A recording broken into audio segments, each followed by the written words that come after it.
अरे वाह, मुझे तो लगा था कि गांव से मुर्गी उठाकर लानी पड़ेगी, लेकिन ये तो यहीं मिल गई। गर्मियों का मौसम था। ऐसे में कुछ जानवर बरगद के पेड़ के पास वाले मैदान में खेल रहे थे। खेलते खेलते उनको सामने से एक मुर्गी का चूजा आता हुआ नजर आया। अरे, हमारे जंगल में चूजा? हाँ, मेरा नाम मुन्नू है।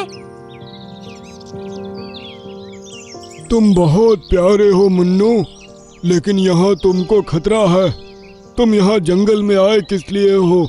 तुम तो गांव में रहते हो ना? मैं अपनी मम्मी के साथ एक किसान के घर में रहता हूँ। सुबह किसान खेत पर गया हुआ था, मैं पिंजरे में था और मम्मी पास में ही दाना चुग रही थी। जाने कहां से एक बड़ा सा कुत्ता आया और मुझ पर हमला करने के लिए मेरे करीब बढ़ने लगा। मम्मी ने जब यह देखा कि वो मेरे पिंजरे तक पहुंच चुका है, तो उन्होंने शोर करते हुए उसको अपने पीछे लगा लिया। वो भागकर जंगल की तरफ ही आई थी। अब मुझे नहीं पता कि वो कहाँ पर है, बस उनको ढूंढने ही यहाँ आया हूँ। ये सुनकर सभी जानवरों को उस पर दया आ गई। तुम फिक्र मत करो चूजे, हम तुम्हारी मम्मी को ढूंढने में तुम्हारी पूरी मदद करेंगे। ये कहकर उसने बाकी जानवरों से कहा, हम सभी अलग अलग दिशाओं में जाकर मुर्गी मम्मी को ढूंढेंगे। मोंटू बंदर, तुम मुन्नू चूजे के साथ रहोगे। वो मिले या ना मिले, शाम होने पर हम सब यहीं जमा होंगे। ये तय कर सभी मुर्गी मम्मी को ढूंढने निकल पड़े। इस तरफ शेर लकड़बग्घे से कुछ बात कर रहा था। लकड़बग्घा, ध्यान से सुनो। मैं कुछ दिनों के लिए मेरे भाई से मिलने उसके जंगल जा रहा हूँ। जब तक मैं वापस नहीं आ जाता, तुम जंगल का शासन संभालोगे। लेकिन याद रहे, अगर वापस आकर मैंने तुम्हारी एक भी जानवर से बुराई सुनी, तो तुम्हारे लिए बिल्कुल भी अच्छा नहीं होगा। आप बेफिक्र रहें शेर, मैं आपको शिकायत का मौका नहीं दूंगा। उससे ये बात कर शेर वहाँ से निकल गया। अब एक तरफ सभी जानवर चूजे की माँ को ढूंढने में मेहनत कर रहे थे और दूसरी तरफ लकड़बग्घा राजा बनने के बाद अपनी मनमानी से खूब जानवरों को परेशान रखने लगा। रोजाना यही होता कि जानवर मुर्गी को ढूंढते और शाम होने पर बरगद के पेड़ के पास आकर मिलते। इसी तरह 3 दिन गुजर गए। अब लकड़बग्घा सोचने लगा कि जब शेर वापस आएगा तो वो उसका सामना कैसे करेगा। मैं तो बुरा फंसने वाला हूँ। शेर वापस आएगा तो जानवर मेरे बारे में उसके कान भरना शुरू कर देंगे। ऐसा क्या किया जाए कि शेर आते ही मुझसे खुश हो जाए और जानवरों की बातों पर ध्यान ना दे। कुछ देर सोचने के बाद उसको एक आइडिया आया और वो गुफा से निकल गया।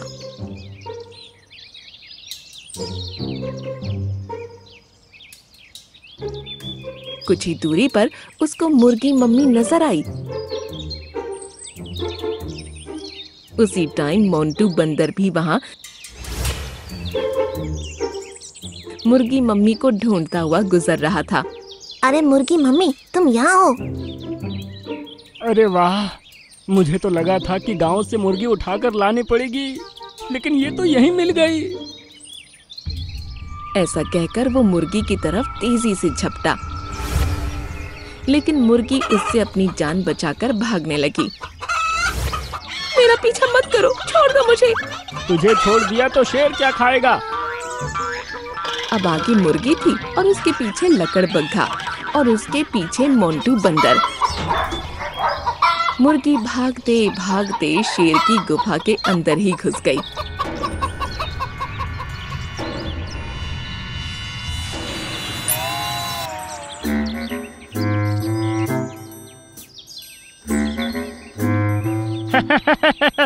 ये अच्छा हुआ कि ये अपने आप ही गुफा में पहुंच गई। लकड़बग्घा, तुम उस मुर्गी को अभी के अभी रिहा कर दो। मैं इस मुर्गी को नहीं छोड़ने वाला।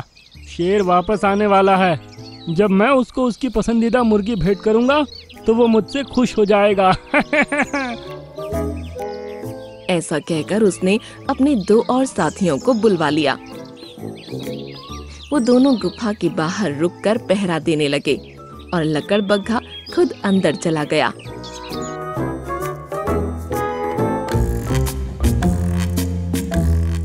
डरो नहीं, मैं तुमको नहीं मारूंगा। तुम्हारा शिकार तो खुद शेर आकर करेंगे। मोंटू बंदर अब तेजी से बरगद के पेड़ की तरफ भागा। सभी जानवर मुन्नू चूजे के साथ बरगद के पेड़ के पास पहुंच चुके थे। इतने दिनों से आप लोग मेरे साथ मेहनत कर रहे हैं, लेकिन मम्मी का कुछ पता नहीं चल रहा है। फिक्र मत करो मुन्नू, हम उनको ढूंढ लेंगे। अभी तक मोंटू बंदर यहाँ नहीं लौटा है, हो सकता है उसको आज वो मिल गई हो। थोड़ी देर बाद मोंटू बंदर वहाँ पहुँचा। उसकी सांस फूल रही थी और वो बहुत डरा हुआ लग रहा था। अरे मोंटू, तुम इतना डरे हुए क्यों हो? मैंने मम्मी मुर्गी को ढूंढ लिया था, लेकिन अब उनकी जान खतरे में है। तुम क्या कहना चाहते हो? अब मोंटू बंदर ने उनको सारी कहानी कह सुनाई, जिसे सुनकर चूजा और डर गया। ओह नो, अब हम मम्मी को कैसे बचाएंगे? तुम बेफिक्र रहो चूजे, मेरे पास एक ऐसा प्लान है जिससे हम मम्मी मुर्गी को बचा लेंगे। ये कहकर उसने अपना प्लान सबको बताया। अगले दिन शेर जंगल वापस आ चुका था। अब वो अपनी गुफा की तरफ ही जा रहा था कि उसने सभी जानवरों को एक साथ बात करते ही सुना। हमें शेर की बहुत याद आएगी, लेकिन अब होने को कौन टाल सकता है। शेर तो अब मौत का शिकार होने वाले हैं। ये सुनकर शेर को गुस्सा आया और वो उनके सामने पहुंच गया। क्या कहा तुमने? मैं मरने वाला हूँ? शेर, हमने कुछ नहीं कहा, कुछ नहीं कहा। ज्यादा होशियार मत बनो। मुझे बताओ कि कौन कह रहा है मैं मरने वाला हूँ? हम आपको कुछ नहीं बता सकते शेर, वरना हमारी जान भी खतरे में आ जाएगी। तुम मुझे बताते हो या मैं ही तुमको खत्म कर दूं? नहीं नहीं, बताता हूँ शेर। लकड़बग्घा ने तुम्हारे जाने के बाद जब से जंगल को संभाला है, उसकी सभी बहुत ज्यादा इज्जत करने लगे हैं। इसलिए वो चाहता है कि तुमको मार कर अब हमेशा के लिए जंगल पर राज करे। क्या उसको लगता है कि मुझे मारना इतना आसान है? हाँ, उसको पता है आपको वो नहीं मार सकता, इसलिए उसने एक प्लान बनाया है। कैसा प्लान? पास ही के गांव में बर्ड फ्लू फैला है, जिसकी वजह से मुर्गे और मुर्गियों में इतना वायरस फैल गया है कि जो भी उनको खा रहा है उसकी मौत हो रही है। इसी वजह से गांव वालों ने अपने घर के मुर्गे मुर्गियों को बाहर निकाल फेंका और लकड़बग्घा ने उन्हीं में से एक मुर्गी को गुफा के अंदर रखा है। उसका प्लान है कि तुमको तोहफे के रूप में मुर्गी भेंट करेगा और जब तुम उसको खाओगे कुछ देर बाद बीमार पड़ोगे और फिर 2 लकड़बग्घों के साथ मिलकर वो तुम पर हमला करवा देगा। मैं जाकर देखता हूँ क्या बात है। कुछ देर बाद जब शेर गुफा पर पहुंचा तो उसने देखा कि उसकी गुफा के बाहर 2 लकड़बग्घे और बैठे हुए हैं। यहाँ तो सच में 2 लकड़बग्घे और है। इसका मतलब छोटू हिरन सही कह रहा था। वो गुफा के अंदर पहुंचा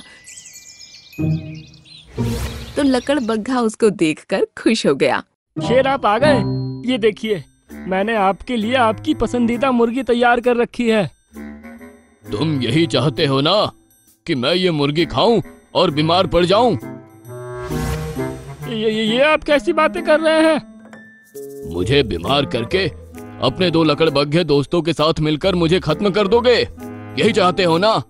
लेकिन अफसोस, ऐसा नहीं होगा। ऐसा कहकर शेर उस पर झपट पड़ा और उसको वहीं ठंडा कर दिया। ये देख उसके दोनों दोस्त वहाँ से भाग निकले। तुम यहाँ किस लिए रुकी हो? जल्दी से यहाँ से निकल जाओ, वरना मेरी तबीयत खराब हो जाएगी। ये सुनकर मुर्गी खुश हो गई और वहाँ से भाग निकली। वो कुछ दूरी पर चली ही थी कि उसको सामने से मुन्नू चूजा नजर आया। उसके साथ मोंटू बंदर, छोटू हिरन, रामू हाथी, कालू भालू और बहुत सारे जानवर थे। मेरे बच्चे, मम्मी। दोनों माँ बेटे एक दूसरे से मिलकर बहुत खुश हुए। आप सभी का बहुत बहुत शुक्रिया। आपकी वजह से ही मैं फिर से अपनी मम्मी से मिल पाया हूँ। तुम्हारा धन्यवाद मुन्नू, हमसे मिलने भी आगे आते रहना। उसके बाद सभी जानवर खुशी खुशी दोनों को जंगल की सरहद के पार छोड़ने चले गए। सही कहा मेरे दोस्त, अब तो बस अपनी आंखों में एक बूंद इस पेड़ के पत्तों को निचोड़कर टपकानी है। इसके बाद हमारी आंखें इतनी तेज हो जाएगी कि शेर और लोमड़ी हमें दूर से आते हुए भी नजर आ जाया करेंगे। एक जंगल में शेरू नाम का एक शेर रहा करता था। अपने शिकार को फांसने के लिए उसने एक लोमड़ी को सेविका के रूप में रखा हुआ था। लोमड़ी हमेशा जानवरों पर नजर रखती और उनको अकेला पाकर शेर को खबर कर देती थी। फिर शेर मौका देखकर जानवरों का शिकार करता और थोड़ा बहुत उसमें से बचाकर लोमड़ी के लिए छोड़ देता। एक दिन हाथी, हिरन, बंदर और भालू ने एक जगह मिलकर इस समस्या पर चर्चा की। बंदर पेड़ पर बैठकर लोमड़ी के आने का पहरा देने लगा। जब से ये लोमड़ी शेर के साथ मिली है, हमारा जीना मुश्किल हो गया है। दबे पांव आती है और फिर किसी भी जानवर को अकेला देखकर शेर को जाकर बता देती है। अगर ऐसा ही चलता रहा तो एक एक करके जंगल के सभी जानवरों को ये खत्म कर देंगे।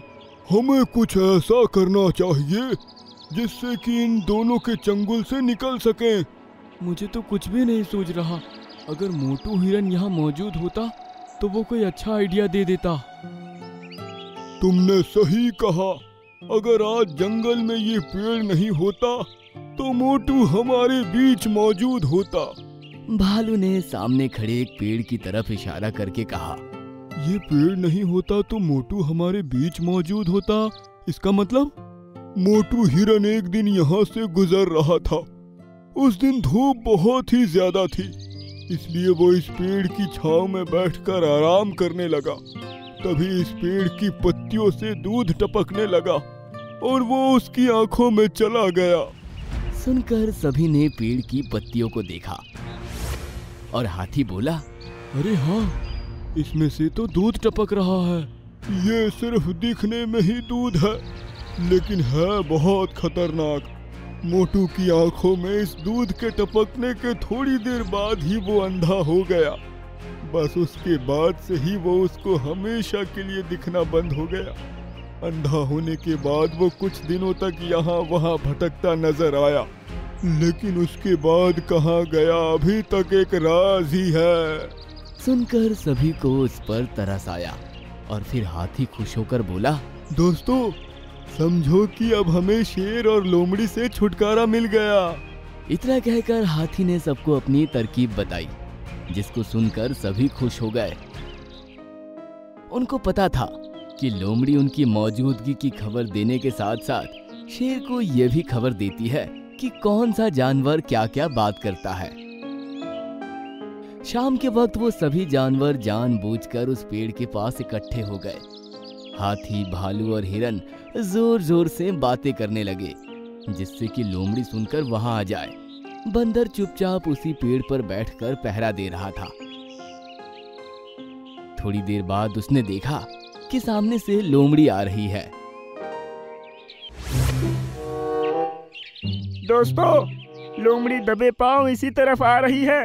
अपने आइडिया के हिसाब से काम करना शुरू कर दो। उसकी बात सुनकर वो लोग और जोर जोर से हंसने लगे, जिसको सुनकर लोमड़ी और तेज रफ्तार से उनकी तरफ आई। फिर वो झाड़ियों के बीच छिपकर उनकी बातें सुनने लगी। दोस्तों, आज के बाद हम कभी भी उस लोमड़ी और शेर के चंगुल में नहीं फंसने वाले। अब हमारे हाथ ये जादुई पेड़ की पत्तियां जो लग चुकी है। सही कहा मेरे दोस्त। अब तो बस अपनी आंखों में एक बूंद इस पेड़ के पत्तों को निचोड़कर टपकानी है। इसके बाद हमारी आंखें इतनी तेज हो जाएगी कि शेर और लोमड़ी हमें दूर से आते हुए भी नजर आ जाया करेंगे। सुनकर लोमड़ी खुश हुई और बोली, इन लोगों की ये तरकीब कभी इनको बचा नहीं पाएगी। कहकर लोमड़ी वहां से भागी और शेर के पास चली गई। उसके जाते ही बंदर ने पेड़ के ऊपर से कहा, दोस्तों, हमारी चाल कामयाब हो रही है। वो लोमड़ी शेर को बताने के लिए यहाँ से जा चुकी है। सुनकर सभी जानवर खुश हुए और आसपास ही झाड़ियों में छिप गए। थोड़ी देर बाद लोमड़ी शेर के साथ वहां पर आई और हाथी उनको देखकर चुप हो गया।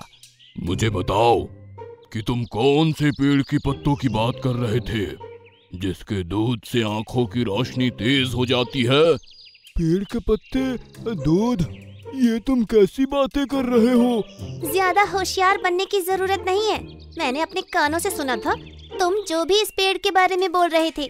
ये सुनकर हाथी ने कहा, अब तुमने सुन ही लिया है तो बता देता हूँ। ये जो पेड़ है ना, इसकी पत्तियों से ऐसा दूध निकलता है जिसको आंखों में डाला जाए तो आंखों की रोशनी बहुत तेज हो जाती है। अभी तक जितने भी जानवरों ने इसके दूध को अपनी आंखों में डाला है वो आप दोनों को दूर से ही देखकर भाग जाते हैं। तभी तो मैं यहाँ अकेला खड़ा हूँ। अब तुम लोगों की ये चाल नहीं चलने वाली।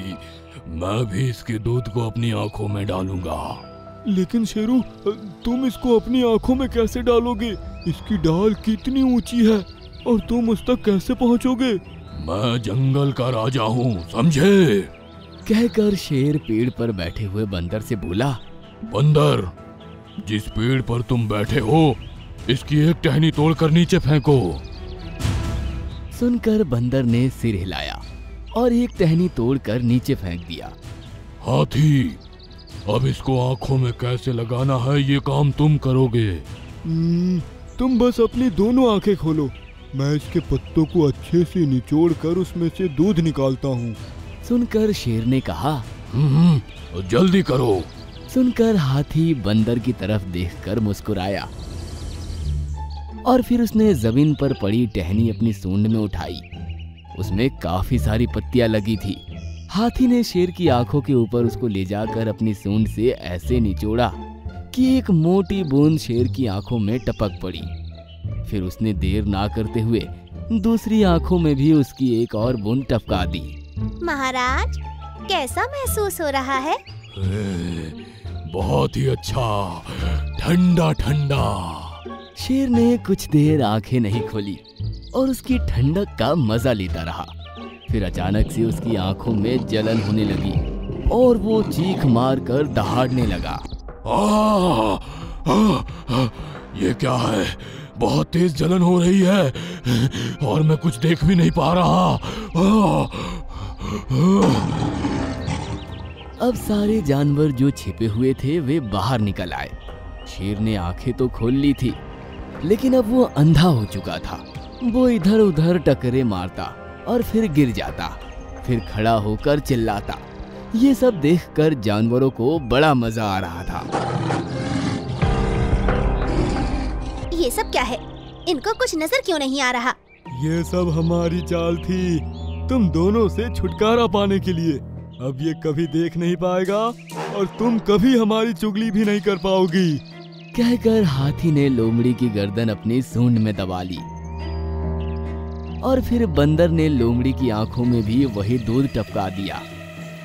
अब वो दोनों अंधे हो चुके थे तो सब जानवरों ने उन दोनों को उनके हाल पर छोड़ दिया। तब हाथी बोला, क्यों दोस्तों, अक्ल बड़ी या शेर? सुनकर सभी जानवर जोर जोर से हंसने लगे और खुशी मनाने लगे।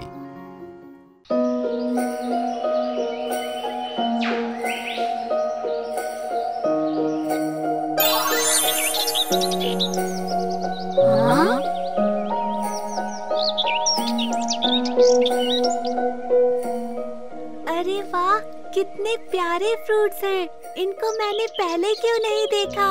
चलो अब देख लिया है तो इसे खाकर देखते हैं कि ये कैसा है। मैं भी तो जरा इसका स्वाद देखूं।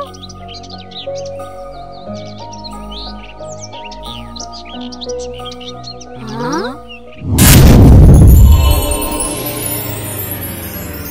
अरे ये क्या हो रहा है? आ, आ, आ, आ, आ।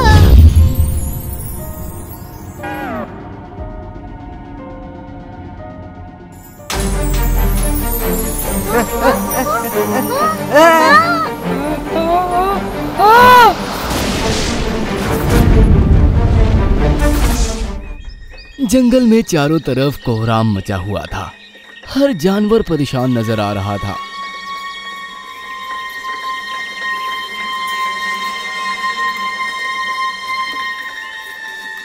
पता नहीं हमारे जंगल को किसकी नजर लग गई है। रोजाना कोई ना कोई जानवर गायब हो जाता है। लेकिन शेर खान, मैंने एक बात पर गौर किया है। जो भी जानवर गायब हुआ है वो आखिरी बार रहस्यमयी दरवाजे के बारे में बात करता हुआ पाया गया है। यकीनन वो उस दरवाजे के अंदर ही गए होंगे। लेकिन वो सभी जानवर समझदार थे। रामू हाथी, छोटू हिरन, मोटू बंदर बघीरा, सभी को रहस्यमयी दरवाजे के बारे में पता था। फिर वो क्यों उसके अंदर जाने की जरूरत करेंगे? ये रहस्यमय दरवाजा क्या है? रहस्यमयी दरवाजा काली पहाड़ी पर है। उस दरवाजे के पार कुछ नजर नहीं आता, केवल सुनहरी चमकती किरणें दिखाई देती है। आज तक जो भी उसके अंदर गया है वो कभी वापस नहीं आया।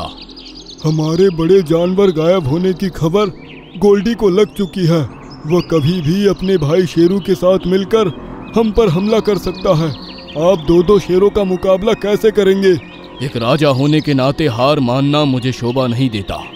मैं उनसे आखिरी दम तक लड़ूंगा। मीठू तोता ये सुनकर परेशान हो चुका था। वो उन जानवरों को ढूंढने के लिए अगली सुबह रहस्यमयी दरवाजे की तरफ उड़ चला। पहाड़ी पर उसको नजर आया कि नीचे कालू भालू गोल्डी से कुछ बातें कर रहा था। ये क्या? ये कालू भालू हमारे दुश्मन गोल्डी से क्या बात कर रहा है? जाकर सुनता हूँ। गोल्डी महाराज, आपके कहने पर मैंने जंगल के सभी बड़े जानवरों को बहला फुसलाकर उस रहस्यमयी दरवाजे के अंदर भेज दिया है। अब वो कभी वापस नहीं आएंगे। हमले का अच्छा मौका है। शेर खान आपसे हार मान लेगा और फिर हमारे जंगल पर भी आप ही का राज होगा। अगर ऐसा हुआ तो मैं तुमको उस जंगल का वजीर बना दूंगा। इसका मतलब है कि कालू गोल्डी से मिला हुआ है। इस साजिश के बारे में शेर खान को पता होना चाहिए। तभी मिट्ठू को अपने पीछे से किसी की आवाज सुनाई दी। क्या सुन रहे हो बच्चे? उसने पीछे मुड़कर देखा तो वो गोल्डी के जंगल की एक चील थी। गोल्डी राजा, इस मिट्ठू ने आप दोनों की बातें सुन ली हैं। पकड़ो उसको। ये सुनते ही मिट्ठू डर गया और फिर वहाँ से सीधा पहाड़ी की तरफ उड़ चला। चील उसका पीछा करने लगी। हे भगवान, कोई रास्ता दिखाओ, वरना मैं इस चील का शिकार हो जाऊंगा। तभी उसने देखा कि सामने एक सुनहरी दीवार चमक रही है। लगता है ये वही रहस्यमयी दरवाजा है जिसके बारे में सब बात कर रहे थे। इसी में घुस जाता हूँ। हाँ, कहकर उसने अपने पंखों को नहीं रोका और उस दरवाजे के अंदर चला गया। अरे वाह, ये तो बहुत अच्छा हुआ। अब ये कभी वापस नहीं आने वाला। कहकर वो वापस गोल्डी और भालू के पास उड़ गई। अंदर जाने पर कुछ देर तक मिट्ठू को कुछ नजर नहीं आया। फिर जो मिट्ठू ने देखा उसकी आंखें फटी की फटी रह गई। वो एक बहुत ही खूबसूरत जंगल था। उसमें सामने झरना बह रहा था। रंग बिरंगे फूल पेड़ों पर खिले हुए थे। उसने देखा कि उसके जंगल से गायब हुए सभी जानवर अलग अलग पिंजरों में कैद है।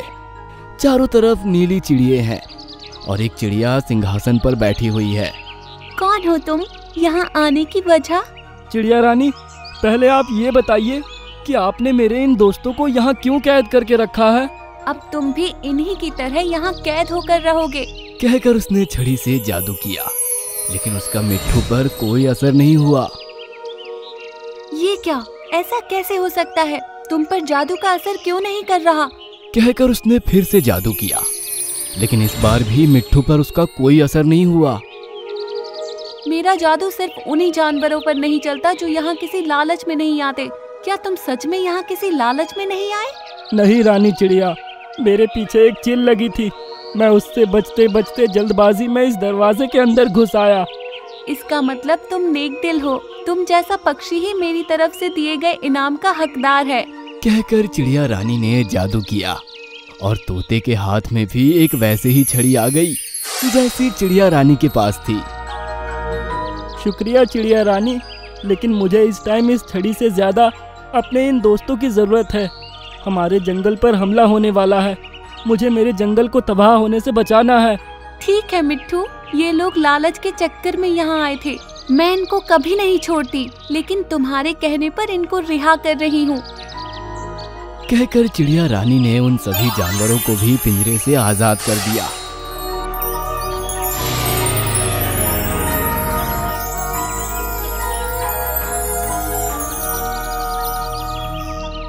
इस तरह जंगल पर गोल्डी ने हमला करने की तैयारी कर ली थी। गोल्डी अपने भाई शेरू के साथ शेर खान के सामने खड़ा था। शेर खान, तुम हार मान लो। तुम्हारे जंगल के सभी जानवर जा चुके हैं और हम 2 बाघ हैं। तुम अकेले 2 बाघों का मुकाबला नहीं कर सकते। कोई बात नहीं, मैं चाहे मर भी जाऊं, हार नहीं मानूंगा। मैं यहाँ का राजा हूँ, राजा ही मरूंगा।